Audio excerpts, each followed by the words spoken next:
अस्सलाम वालेकुम guys, hope you are doing well. हमने जो है ना वो लास्ट आर्ट को शुरू किया था और साथ ही इवेंट को एक टॉपिक रह गया था हमारा विकेरियस लायबिलिटी के वाले से, विकेरियस लायबिलिटी इन टॉर्ट। इसको हम बेसिकली जो है ना वो क्रिमिनल लॉ सीरीज में भी डिस्कस कर चुके हैं, यानी कि पीपीसी में भी हम इसको डिस्कस कर चुके हैं, लेकिन आज हम इसको जो है ना वो टॉर्ट के वाले से डिस्कस करेंगे। देखिए, जैसे कि मैंने पहले बताया कि इसको हम क्रिमिनल लॉ में भी यानी कि पीपीसी में भी डिस्कस कर चुके हैं, ठीक है। उसके लिए जो है ना वो आप एफआईआर का वे अडॉप्ट करते हैं, जिसमें हमने कॉमन इंटेंशन और कॉमन ऑब्जेक्ट और फिर अबैटमेंट और क्रिमिनल कॉन्स्पिरेसी वाले टॉपिक में जो है ना वो इसको डिस्कस किया था, ठीक है। वो सेपरेट भी डिस्कस किया था। लेकिन जब आप टॉर्ट क्लेम करते हैं ना, तो तब आप जो है ना वो एफआईआर की तरफ नहीं जाते, तब आप सिविल सूट फाइल करते हैं, जो कि मैं पिछले लास्ट वीडियो में काफ़ी डिटेल से बता चुका हूँ। अब विकेरियस लायबिलिटी का कॉन्सेप्ट ये है कि अगर किसी ने कोई सिविल रॉन्ग कमिट किया है, तो उसके लिए जो है ना वो कोई और पर्सन भी लायबल हो सकता है। फॉर एग्जाम्पल, एक पर्सन जो है वो अपने प्रिंसिपल के बिहाफ पे कोई एक्ट परफॉर्म कर रहा है, ठीक है। या मैं एक एग्जांपल देता हूँ, एक ड्राइवर जो है वो अपने जो है ना वो मालिक के बिहाफ पे जो है, मास्टर के बिहाफ पे जो है ना वो ड्राइव कर रहा है गाड़ी, ठीक है। और उसका मास्टर उसको कहता है कि आप जो है ना सिग्नल ब्रेक करके आगे गुजर जाओ, और जब वो सिग्नल ब्रेक करता है तो एक्सीडेंट हो जाता है, ठीक है। तो दूसरी पार्टी जो है जिनको नुकसान होता है उस एक्सीडेंट से, वो कोर्ट में सू कर देती है, तो इसके लिए मास्टर भी लायबल होगा और वो ड्राइवर भी लायबल होगा, ठीक है। तो ये बेसिकली विकेरियस लायबिलिटी का कॉन्सेप्ट है। हालांकि ड्राइविंग तो सिर्फ ड्राइवर कर रहा था, ठीक है, लेकिन मास्टर भी उसके लिए लायबल होगा। तो विकेरियस लायबिलिटी का कॉन्सेप्ट ये है कि अगर किसी पर्सन ने रॉन्ग कमिट किया है, तो उसके लिए दूसरा पर्सन जो है ना वो लायबल होगा। जैसे कि फॉर एग्जाम्पल, कभी आपने छोटे होते हमसायों को नुकसान पहुंचाया हो, उनकी कोई जो है ना वो चीज़ तोड़ी हो, ठीक है, तो फिर वो हमसाए क्या करते हैं कि वो आपके पेरेंट्स से आके वो चीज़ रिकवर करते हैं, ठीक है। तो आपके पेरेंट्स उसके लिए लायबल होते हैं। तो ये विकेरियस लायबिलिटी का कॉन्सेप्ट है, ठीक है। कि अगर कोई वाइफ ने कोई एक्ट परफॉर्म किया, तो उसके लिए जो ना वो हस्बैंड लायबल भी हो सकते हैं, ठीक है। और हुए भी हैं, काफ़ी केस है इसमें, ठीक है। अगर किसी बच्चे ने कोई एक्ट परफॉर्म किया तो उसके लिए पेरेंट्स लायबल हुए हैं। अगर किसी एजेंट ने कोई एक्ट परफॉर्म किया है तो उसके लिए उसका प्रिंसिपल लायबल हुआ है, ठीक है। यानी कि अगर किसी इंप्लॉय ने कोई एक्ट परफॉर्म किया है तो उसके लिए उसका जो ना मालिक लायबल हुआ है, ठीक है। तो ये विकेरियस लायबिलिटी का कॉन्सेप्ट है। आई होप सो कि इसकी समझ लगी होगी। Master is liable for the act, ये लॉर्ड ब्रोगम केस में बेसिकली ये हेल्ड किया गया था कि master is liable for the act of the servant, कि एक सर्वेंट ने एक सिविल रॉन्गफुल एक्ट परफॉर्म किया था, तो कोर्ट ने ये हेल्ड किया था कि उसने ये एक्ट जो है वो एम्प्लॉयमेंट में परफॉर्म किया है, उसके लिए जो है ना वो मास्टर भी लायबल होगा, ठीक है, जिसके अंडर वो काम कर रहा है। तो किन सिनेरियो में मास्टर लायबल होगा, ये सारी चीज़ें हम पढ़ेंगे। क्रॉस रेफरेंस में company ordinance, partnership act, guardian and ward act वगैरह आ जाते हैं। विकेरियस लायबिलिटी मीन कि liable incurred for another person, it's mean liability instead of his own ones, ठीक है।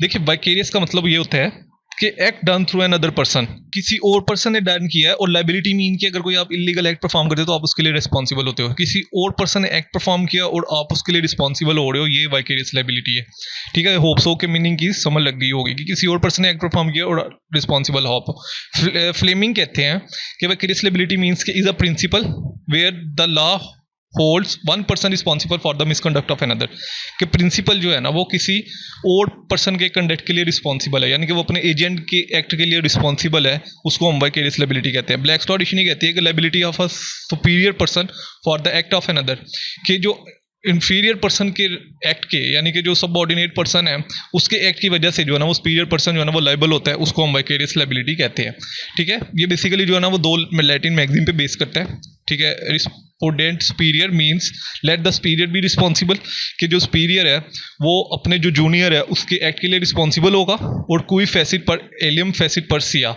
ही who does an act through an other is deem to be do it's himself. तो यही consider किया जाएगा। देखिए, अगर इस लैटिन मैगजीन का मतलब ये है कि अगर कोई पर्सन जो है वो एक्ट परफॉर्म कर रहा है अपने प्रिंसिपल के बिहाफ पे, तो यही कंसीडर किया जाएगा कि उसका प्रिंसिपल ही वो एक्ट परफॉर्म कर रहा है, ठीक है। यानी कि मैं अगर अपने नौकर को कहता हूँ कि आपने ये काम करना है, ठीक है, गलत काम करना है, यानी कि कोई सिविल रॉन्ग कमिट करना है, ठीक है, तो अगर वो सिविल रॉन्ग कमिट करता है तो यही कंसीडर किया जाएगा कि वो रॉन्ग मैंने ही कमिट किया है। इस मैगजीन का ये मतलब है, और उसके लिए मुझे भी लायबल डिक्लेयर किया जाएगा, उसको विकेरियस लायबिलिटी कहते हैं।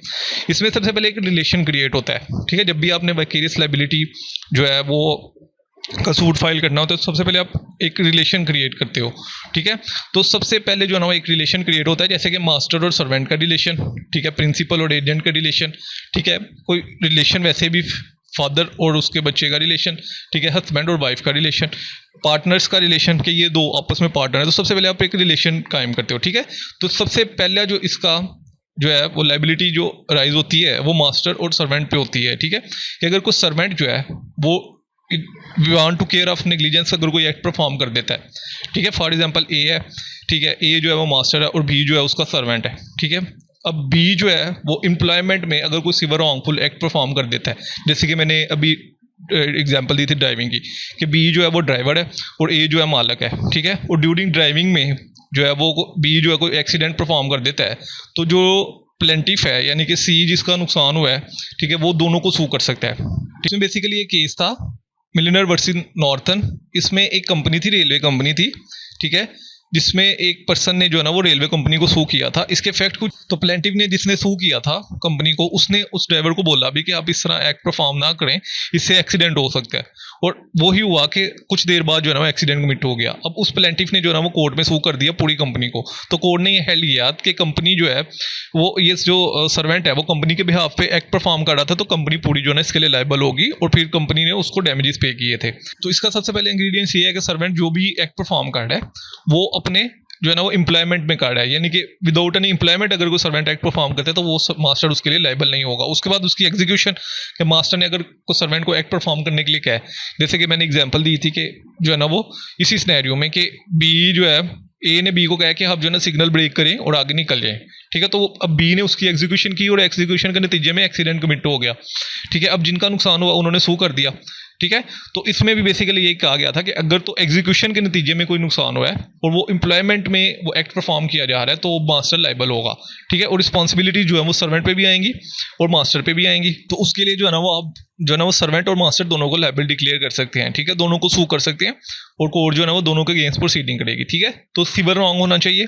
उसके बाद जो है ना वो एम्प्लॉयमेंट, ड्यूरिंग एम्प्लॉयमेंट, ठीक है, कोई एक्ट परफॉर्म हो रहा हो और वो एग्जीक्यूशन में हो रहा हो तो ही जो है ना वो, और उसके बाद कोई इंजरी वगैरह कॉज हुई हो तो तब भी जो है ना वो आप उनको सू कर सकते हैं। उसके बाद प्रिंसिपल एंड एजेंट रिलेशन, कि अगर कोई एजेंट जो है अपने प्रिंसिपल के बिहाफ पे कोई एक्ट परफॉर्म कर रहा है और act wrongful act in course of employment, सबसे पहले तो चीज़ है कि एम्प्लॉयमेंट में होना चाहिए, ठीक है। ये नहीं है कि एजेंट जो है ना वो, तो ये जो एक्ट है वो रॉन्गफुल एक्ट है इन कोर्स ऑफ एम्प्लॉयमेंट में होना चाहिए, यानी कि जब वो एम्प्लॉयमेंट जॉब कर रहा हो उसी नेचर में वो एक्ट परफॉर्म, यही नहीं है कि वो जॉब से घर जा रहा है और ड्यूरिंग जो है ना उसने कोई एक्ट परफॉर्म किया तो उसके लिए फिर प्रिंसिपल लायबल नहीं हो। प्रिंसिपल सिर्फ उसी केस में लायबल होगा जहाँ पे जो है ना वो कोर्स ऑफ एम्प्लॉयमेंट, यानी कि एम्प्लॉयमेंट के टाइम पे अगर कोई एक्ट परफॉर्म कर रहा है एजेंट, तो ही प्रिंसिपल। इसके लिए में एक केस आया था जिसमें ये था कि एजेंट ने जो ना फ्रॉड कमिट किया था, तो प्लेंटिफ ने उसको सू कर दिया, ठीक है। तो कोर्ट ने ये हेल्ड किया था कि एजेंट ने जो इन कोर्स ऑफ एम्प्लॉयमेंट में एक्ट परफॉर्म किया है तो इसके लिए प्रिंसिपल भी लायबल होगा।